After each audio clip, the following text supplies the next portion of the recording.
भारत गौरव आचार्य श्री पुलक सागर जी गुरुदेव के प्रवचन और धार्मिक कार्यक्रम देखने एवं सुनने के लिए जिन शरणम मीडिया चैनल को अभी सब्सक्राइब करें और बेल आइकॉन पर क्लिक जरूर करें। आज 5 जून है, पर्यावरण दिवस है। आज धरती जल रही है, नष्ट हो रही है, खाक हो रही है। कोई भी ऋतुएं जैसी नहीं लगती हैं हमारे देश में। अब पता नहीं पड़ता कब गर्मी आ जाए, कब बरसात आ जाए, कब सूखा पड़ जाए, कुछ नहीं कह सकते। स्थिति बहुत खराब है, धरती तरस रही है। धरती एक ही है पूरे विश्व में, ध्यान रखना। लेकिन आज इस धरती को खतरा किसी दूसरे ग्रह से नहीं, धरती को खतरा है तो हम धरती के निवासियों से धरती को खतरा हो रहा है। धरती सिकुड़ रही है, धरती जल रही है। मान्यवर, आपसे निवेदन कर रहा हूं, कोई भी मौसम जैसा ना रहा। हम 4 बजे सुबह उठते हैं, आकाश की तरफ देखते हैं ना, एक पंछी की चहचहाहट दिखाई नहीं दिया करती है, कलरव सुनाई नहीं दिया करता है। धरती के वो हालात हो गए हैं, नल भी चलाओ तो ऐसे पानी गिरता है टप टप करके, जैसे किसी ने ग्लूकोज की बोतल अपने हाथ में लगा रखी हो। ध्यान रखिए, ये हालात है हमारे देश के। ये हमारे मानव ने ये हालात कर दिए देश के। अनाधुंध जंगल काट दिए, कंक्रीट के जंगल बना दिए। ध्यान रखना, वातावरण तो बिगड़ेगा। प्रकृति से छेड़छाड़ करोगे, प्रकृति तुम्हें खाक में मिला के रख देगी। ध्यान रखना, जंगल नहीं है। विचार करिए, बाबूजी यहां पर बैठे हुए हैं, उन्होंने वो भी दिन देखे होंगे अपने जीवन में कि जब एसी नहीं था और कूलर नहीं था। गांव में रहते थे, नीम की ठंडी ठंडी हवा में खाट डालकर आदमी गहरी नींद सोता था। किसी एसी और कूलर पंखे की जरूरत नहीं हुआ करती थी। आदमी बड़े आराम से सो जाया करता था। सुबह की ठंडी ठंडी पवन आती थी, मन को आह्लाद से भर दिया करती थी। आज कुछ नहीं है, आज पक्षियों का कलरव नहीं है। विचार करिए, सब पक्षी बेमौत मारे गए, जंगल काटे जा रहे हैं, जंगल का जानवर भयभीत होकर के घूम रहा। क्या हो गया इस इंसान को? क्यों अपना सर्वनाश करने के लिए इंसान तुला हुआ है? क्यों पृथ्वी का विनाश करने के लिए इंसान तुला हुआ है? इतना विकास कर लिया, हो गया ना, सबका साथ सबका विकास हो गया कल। ध्यान रखना मान्यवर, आपसे निवेदन है, ऐसा विकास कि जहां पर ठंडी ठंडी बयार, फूलों के बगीचे होना चाहिए, आज बड़े बड़े कल कारखानों की चिमनियों ने पूरे वायु को हमारे दूषित करके रख दिया है। नदियां प्रदूषित हो गई हैं हमारी। ध्यान रखना, अब गंगा में नहाओ तो कोई नहीं कहता है कि हम पवित्र होकर के निकले। गंगा ही इतनी अपवित्र हो गई है, तुम्हारी फैक्ट्रियों के केमिकल गंगा को बर्बाद करके रख रहे। ध्यान रखना मान्यवर, हमारे बुजुर्ग वो बुजुर्ग थे कि जब एक कोई व्यक्ति आम का पेड़ लगाता था ना, तो कोई कहता था कि बाबूजी आप तो खा नहीं पाएंगे, क्योंकि आम बड़े देर से फलता था पहले जमाने का। आज तो 2 साल का होता है और आम लटकाता है उसमें। ध्यान रखिए, पहले जमाने का होता था तो हमारे बुजुर्ग कहते थे कोई बात नहीं, जब हमारे बुजुर्गों ने हमारे लिए पेड़ लगाए हैं तो हमारा भी आने वाली पीढ़ी के लिए कर्तव्य बनता है, उनको भी हम पेड़ लगा करके जाए। आज क्या है, खाने को देखो, सब्जियां देखो, हर किसी को कैंसर हो रहा है। लोग कहते हैं जो शराब पीते हैं, तंबाकू खाते हैं, उनको कैंसर होता है। अरे महिलाएं तो कुछ नहीं करती, उनको भी कैंसर हो जाया करता है। अब तो साधु संतों को भी कैंसर होने लगा है। ये कौन सा व्यसन करते, ये कौन सा नशा करते हैं मेरे भाई? जरूर कहीं ना कहीं गड़बड़ी है। हर भोजन में कीटनाशक है, हर फसल में कीटनाशक है। ये मनुष्य अपने साथ सबसे बड़ी दुश्मनी कर रहा है। मनुष्य अपना सर्वनाश स्वयं चयन कर रहा है। आपसे मेरा निवेदन है, आज 5 जून है, मुझे बोलना पड़ेगा इस पर। आपसे मेरा निवेदन है, नदियां सूख रही हैं, ध्यान रखना, बंजर हो गई भूमियां। यदि ये इंसान अभी भी नहीं संभला ना, तो हमारी आने वाली पीढ़ी सामूहिक आत्महत्या को तैयार हो जाएगी। मेरे भाई ध्यान रखना है, आपसे मेरा निवेदन है, हमें अभी उसकी कीमत नहीं मालूम। जब हमारे यहाँ पानी आता है तो हमें पानी की कीमत नहीं मालूम है। लेकिन आपसे मैं निवेदन करता हूं, जा करके देखना किसी रेगिस्तान में, राजस्थान में 3 किलोमीटर दूर हमारी जवान लड़की जाती है, मुश्किल से पीने का 1 घड़ा पानी नसीब हुआ करता है। आज तुम्हारे यहां आ रहा है तुम बेहताशा पानी बहाए जा रहे हो, बाथरूम में पानी बह रहा है। देखो आप देखिए, एक बाल्टी से नहाने वाला 10-10 बाल्टी में नहा रहा है, सर्वनाश कर रहा है अपना ध्यान।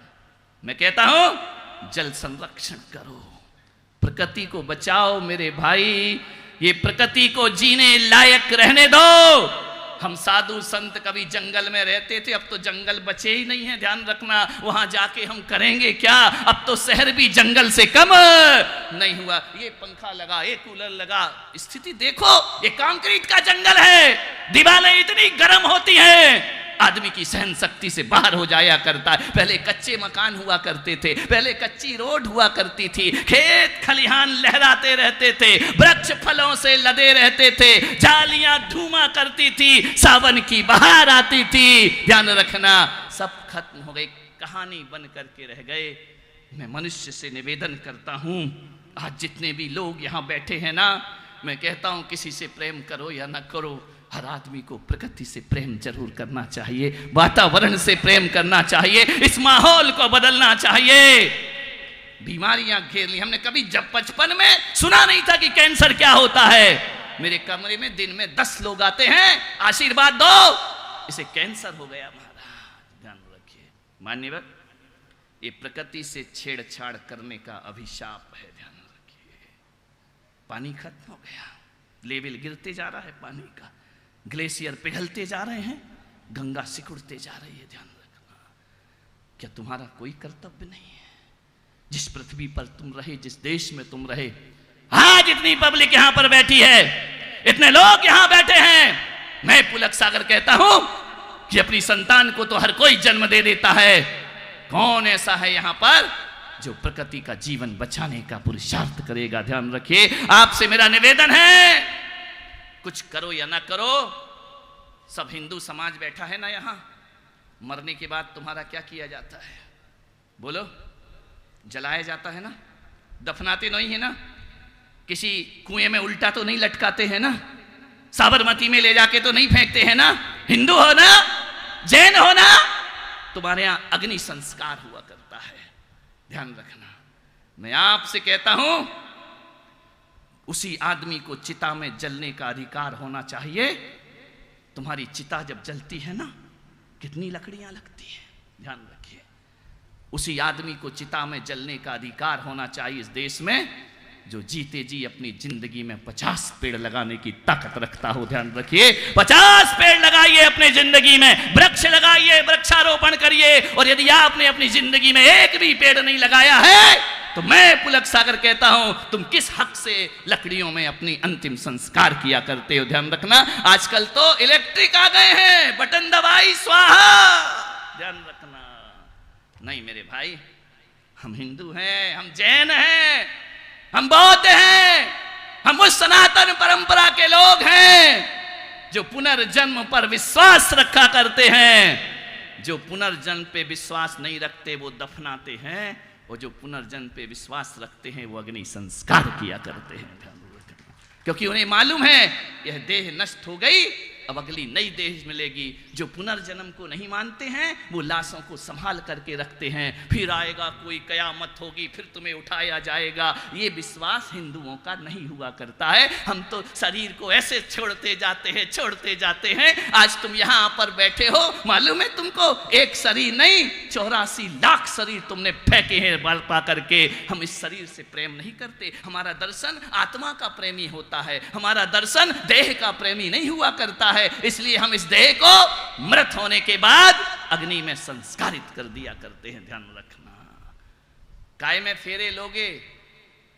गैस के स्टोव में, इलेक्ट्रिक हीटर में फेरे लगाओगे 7 फेरे? मेरे भाई, अग्नि कहां से पाओगे यदि वृक्ष नहीं होंगे? ध्यान रखना, कौन सीता अग्नि परीक्षा देगी? अब तो गैस परीक्षा देना पड़ेगी। ध्यान रखना, क्या मतलब है देने से? जिंदगी में समझिए, मैंने अभी तक आपसे कुछ नहीं मांगा, आज आप हाथ उठाकर मुझे विश्वास दिलाएं, हम अपनी जिंदगी में कम से कम पूरे जीवन में 5 पेड़ तो जरूर लगाएंगे अपनी जिंदगी में। हाथों को उठाकर विश्वास दिलाइए। कुछ लोग नहीं उठा रहे हैं, इनको जलने मत देना। ध्यान रखना, कैमरा वाला जरा रिकॉर्ड करे इसको। जो हाथ नहीं उठा रहा है उसे जलने का कोई अधिकार नहीं हुआ करता है, उसकी अंत्येष्टि का कोई अधिकार नहीं। इतने लोगों ने नियम लिए, अच्छे से उठाओ दोनों हाथ, शर्म की बात नहीं है। मैं तो आपसे निवेदन करता हूं, अब तो साधु संतों को भी नियम लेना चाहिए कि यदि आप एक पेड़ लगाएंगे तभी हम आपसे आहार लेंगे, वरना हम आपसे आहार लेने वाले नहीं। प्रकृति का श्रृंगार करो, ध्यान रखना, जियो। और हमारे महावीर ने तो कहा कि पेड़ की पत्ती भी मत तोड़ो मेरे भाई। हमारे यहां तो मंच भी सजता है तो प्रतीक में सजता है, हम ओरिजिनल पत्तियां भी अपने मंच पर नहीं लगाया करते हैं। हम सोचते हैं कि पेड़ को कष्ट भी नहीं होना चाहिए, दर्द भी नहीं होना चाहिए।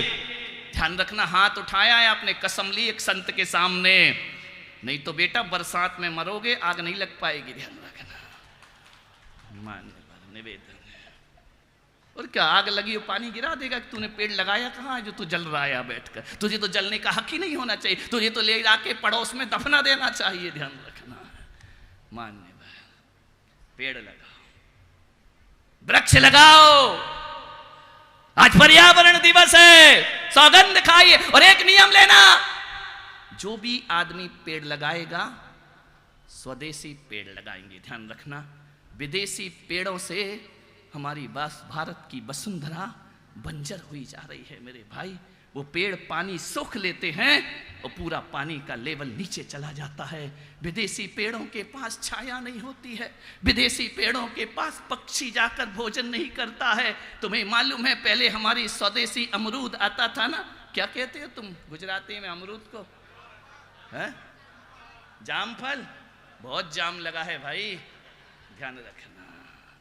वो जाम फल को देखो, पहले जाते थे ना, हर जाम फल पर किसी तोते की, पक्षी की चोंच का निशान होता था। आज नहीं होता है, आज तो लिखा रहता है ओके टेस्टेड।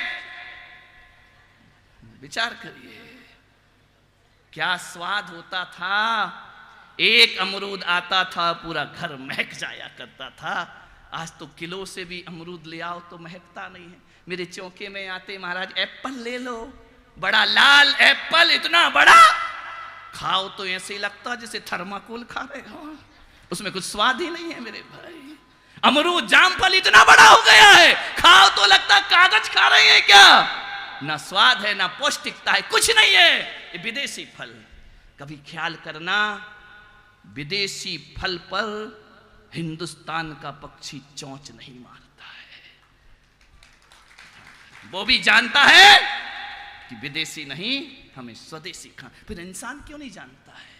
आजकल फूल के पेड़ में देखता हूं गुलदस्ते, एक भी तितली नहीं दिखती है, एक भी उसके ऊपर भौरा गुंजार करते नहीं दिखता है, क्योंकि गुलाब का पौधा तुमने लगाया है, नस्ल विदेशी है, हाइब्रिड है, उस पर भौरे भी गुंजार नहीं करते।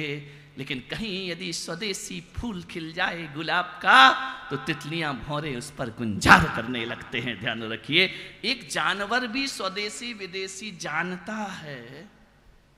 तुम लोग गुजरात वालों बस एक ही रट लगा रखी, विदेशी को अध्यक्ष नहीं, विदेशी प्रधानमंत्री नहीं। अरे विदेशी फल भी नहीं होना चाहिए और विदेशी फूल भी नहीं होना चाहिए, विदेशी वस्त्र भी नहीं होना चाहिए। स्वदेशी है तो स्वदेशी रहो और अपने देश से प्यार करो। इन कपड़ों को इतना साधारण मत समझो। महात्मा गांधी जब इनकी होली जलाते हैं ना, विदेशी वस्त्रों की होली जलाते हैं। इसी तुम्हारे अहमदाबाद के महात्मा गांधी ने पूरी दुनिया को हिला करके रख दिया, हजारों वर्षों की गुलामी से देश को मुक्ति दिला दी। एक बात याद रखना, जब वह विदेशी वस्त्रों की होली जलाते हैं तो पूछा जाता है इनको जलाने से क्या होगा? महात्मा गांधी कहते हैं इससे स्वदेश की भावना जागृत होगी, राष्ट्रभक्ति जागृत होती। विदेशी फल फूल कभी नहीं लगाना और अपने घर में मत लाना, ये हाइब्रिड से तुम्हें कैंसर होता है, ध्यान रखिए।